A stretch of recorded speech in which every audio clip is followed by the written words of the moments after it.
Welcome to Samba Samba. Enjoy the video. In this video, I will explain how to get dragon fruit. Growing your own dragon fruit is a rewarding experience, and it's simpler than you might think. The most common and efficient method is to start with a healthy cutting from an existing plant. You'll want a piece about 6 to 12 inches long.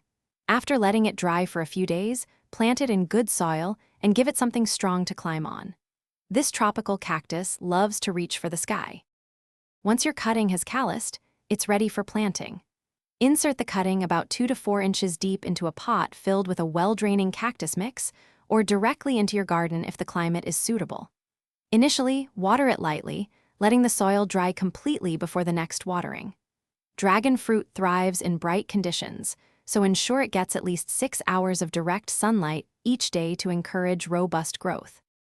As your dragon fruit plant grows, it will need strong support. Guide its climbing stems along a sturdy trellis or pole.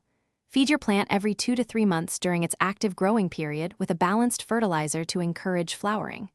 You'll know it's time to harvest when the fruit skin develops a rich, vibrant color and feels slightly soft to the touch, usually about 30 to 50 days after flowering. Enjoy your fresh, homegrown fruit. If growing your own isn't an option, you can easily purchase dragon fruit. You'll typically find it in the produce section of larger grocery stores or at specialty Asian markets. When selecting, look for fruit with vibrant, unblemished skin that feels firm but gives just a little when gently squeezed. Both the common white-fleshed and the sweeter red-fleshed varieties are often available, offering a delicious tropical treat for everyone to enjoy. Thanks for watching. Consider subscribing if we helped you.